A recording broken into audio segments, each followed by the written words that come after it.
Hello बच्चों, welcome to your science class. तो पिछले वीडियो में हमने सोडियम हाइड्रोक्साइड और ब्लीचिंग पाउडर के प्रोडक्शन के बारे में पढ़ा था, उनकी प्रॉपर्टीज यूजेस के बारे में पढ़ा था। आज हम पढ़ने वाले हैं बेकिंग सोडा, वॉशिंग सोडा और प्लास्टर ऑफ पेरिस के प्रोडक्शन के बारे में और उनकी क्या प्रॉपर्टीज होती हैं, क्या क्या यूजेस होते हैं। तो आइए बिना देरी किए हुए शुरू करते हैं। हाँ, तो देखिए ये प्रोडक्शन ऑफ बेकिंग सोडा कैसे प्रोड्यूस करते हैं। तो बेकिंग सोडा जिसका केमिकल नेम है सोडियम हाइड्रोजन कार्बोनेट। तो sodium hydrogen carbonate produced on a large scale, बहुत ज्यादा मात्रा में प्रोड्यूस होता है जब कोल्ड कंसंट्रेटेड ब्राइन को रिएक्ट कराते हैं अमोनिया से in the presence of carbon dioxide. तो ये हमारा बनता है अमोनियम क्लोराइड और सोडियम हाइड्रोजन कार्बोनेट, जिसको हम बेकिंग सोडा बोलते हैं। सोल्यूशन ऑफ सोडियम क्लोराइड है, उसी को हम ब्राइन बोलते हैं। जब ब्राइन को हम अमोनिया और कार्बन डाइऑक्साइड से रिएक्ट कराते हैं तो हमारा बनता है सोडियम हाइड्रोजन कार्बोनेट और बहुत ही लार्ज स्केल में बनाया जाता है। तो देखते हैं baking soda sodium hydrogen carbonate की क्या प्रॉपर्टीज हैं। Sodium hydrogen carbonate consist of white crystals which are soluble in water. White crystal होते हैं और ये वाटर में सॉल्युबल होता है। इस बेकिंग सोडा का यूज किचन में भी बहुत किया जाता है, क्रिस्पी पकौड़ा वगैरह बनाने के लिए या केक को राइज कराने के लिए, जो फ्लफी हो जाता है, फूल जाता है, तो इसके लिए भी बेकिंग सोडा का यूज होता है। नेक्स्ट प्रॉपर्टी है इसकी, sodium hydrogen carbonate is mild non corrosive base. ये बहुत ही माइल्ड और नॉन कोरोसिव बेस होता है, मतलब ये नुकसान नहीं पहुंचाता है, कोरोजन नहीं होता इसके यूज से। The solution of sodium hydrogen carbonate in water is mildly alkaline. तो इसका वाटर सोल्यूशन जो होता है माइल्डली अल्कलाइन होता है, मतलब बेसिक नेचर होता है। जब बेकिंग सोडा में हीट का एक्शन होता है तो क्या होता है, when baking soda is heated it gives sodium carbonate, carbon dioxide and water. तो इसीलिए जब केक वगैरह बनाते हैं, बेकिंग सोडा को हीट करते हैं तो कार्बन डाइऑक्साइड निकलती है। यही कार्बन डाइऑक्साइड केक वगैरह को फ्लफी बना देती है। बेकिंग सोडा को हीट देने से कार्बन डाइऑक्साइड निकली है, इसी की वजह से केक्स और ब्रेड फ्लफी हो जाती है, स्पॉन्जी हो जाती है। ये तो हो गई इनकी प्रॉपर्टीज। अब कुछ यूजेस देख लेते हैं बेकिंग सोडा के क्या क्या यूजेस है। तो सबसे पहला यूज तो वही है किचन में पकौड़ा वगैरह बनाने के लिए हम यूज करते हैं, या कई बार कुकिंग को फास्टर करने के लिए भी यूज किया जाता है। जैसे चने वगैरह उबालते हैं तो जल्दी उबल जाए और अच्छे से गल जाए, उसके लिए हम बेकिंग सोडा का यूज करते हैं। बेकिंग सोडा डालने से कुकिंग फास्टर हो जाती है। और दूसरा यूज यही है, ब्रेड और केक वगैरह को फ्लफी बनाने के लिए, पकौड़ों को क्रिस्पी बनाने के लिए भी यूज होता है। तो बेकिंग सोडा को बेकिंग पाउडर बनाने के लिए भी यूज किया जाता है। बेकिंग पाउडर क्या है? Baking powder is a mixture of baking soda and an edible acid like tartaric acid. Acid और बेकिंग सोडा के मिक्सचर को ही बेकिंग पाउडर कहते हैं। तो बेकिंग पाउडर का यूज भी हम किचन में करते हैं।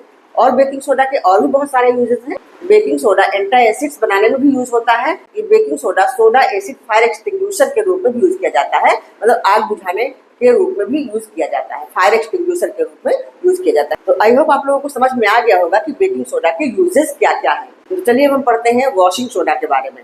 हाँ बच्चों, तो हम पढ़ते हैं वॉशिंग सोडा के बारे में। वॉशिंग सोडा का केमिकल फॉर्मूला होता है Na2CO3 × 10H2O, मतलब सोडियम कार्बोनेट डेकाहाइड्रेट इसको बोलते हैं। इसमें 10 मॉलिक्यूल्स ऑफ वाटर क्रिस्टलाइजेशन होता है। तो इस सॉल्ट को बनाने के लिए भी सोडियम क्लोराइड का यूज होता है। कैसे? देखो, जब हमने पढ़ा था सोडियम हाइड्रोजन कार्बोनेट के बारे में, बेकिंग सोडा के बारे में, तो कैसे बना था? ब्राइन के साथ रिएक्ट कराया था हमने कार्बन डाइऑक्साइड और अमोनिया को। अमोनियम क्लोराइड और बेकिंग सोडा मतलब सोडियम हाइड्रोजन कार्बोनेट प्रोड्यूस हुआ था। अब इसी सोडियम हाइड्रोजन कार्बोनेट को जब हीट देते हैं तो वो टूट जाता है। Sodium carbonate plus carbon dioxide plus H2O। तो ये सोडियम कार्बोनेट जो है एनहाइड्रस सोडियम कार्बोनेट है, इसमें वाटर नहीं होता है, इसमें वाटर क्रिस्टलाइजेशन नहीं होता, इसको बोलते हैं soda ash. When anhydrous sodium carbonate is dissolved in water, it gets recrystallised to form sodium carbonate decahydrate, that is washing soda.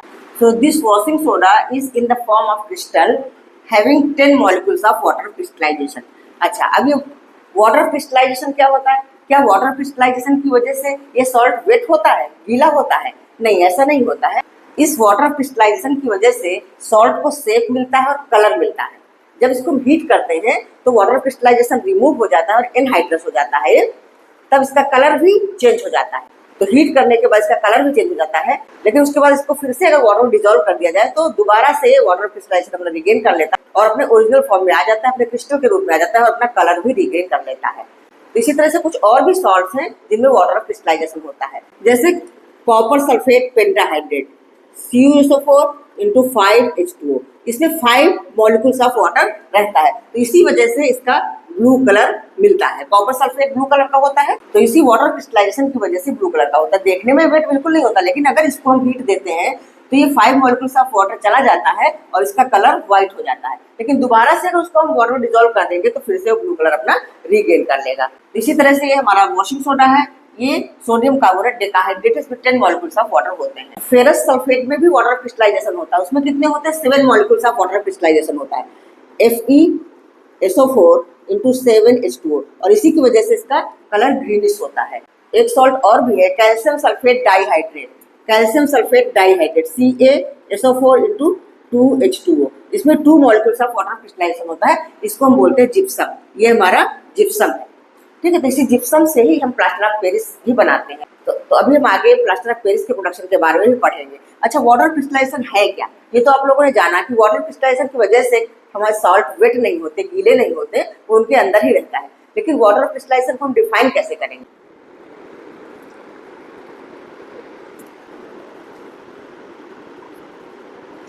Water crystallization is the fixed number of water molecules present in one formula unit of salt.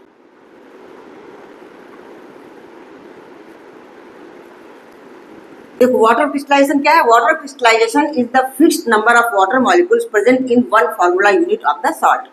एक formula unit of salt के साथ जितने number of water molecules present होते हैं उसको हम water crystallisation बोलते हैं। जैसे कैल्शियम सल्फेट में 2 वाटर मॉलिक्यूल्स होते हैं, फेरस सल्फेट में 7 होते हैं, कॉपर सल्फेट में 5 होते हैं, और वॉशिंग सोडा में 10 मॉलिक्यूल्स ऑफ वाटर होता है। तो इसी को हम बोलते हैं वाटर क्रिस्टलाइजेशन। हाँ बच्चों, तो देखिए यूजेस ऑफ वॉशिंग सोडा क्या है।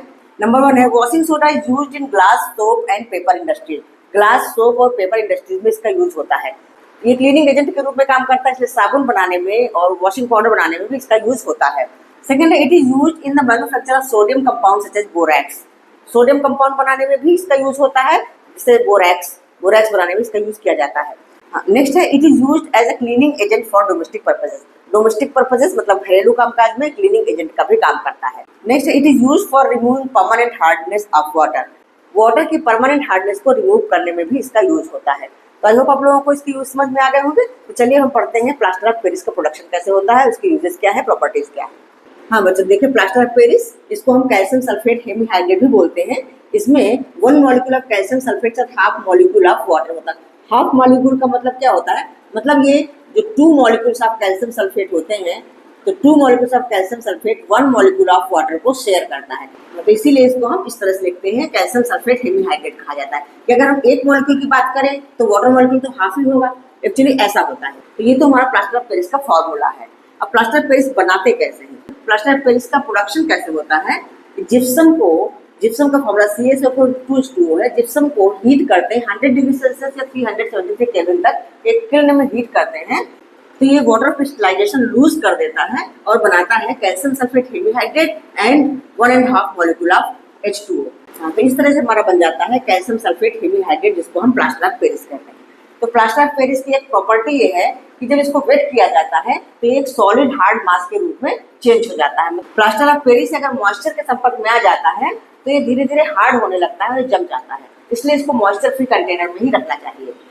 इस तरह से जैसे कैल्शियम सल्फेट हेमीहाइड्रेट है, इसमें वाटर मॉलिक्यूल मिल गया तो फिर से वापस जिप्सम बना देता है, तो यही हार्ड सॉलिड मास के रूप में चेंज हो जाता है। ये इसकी खास प्रॉपर्टी होती है। ये प्लास्टर ऑफ पेरिस एक व्हाइट पाउडर के रूप में होता है, तो इसकी प्रॉपर्टी। इसके यूजेस देख लेते हैं, बहुत सारे यूजेस इसके। It is used in hospitals for setting fractured bones. Hospital में जो प्लास्टर चढ़ाते हैं, कोई बोन फ्रैक्चर हो जाती है तो हॉस्पिटल्स में जो प्लास्टर चढ़ाते हैं वो यही प्लास्टर ऑफ पेरिस का होता है, ठीक है।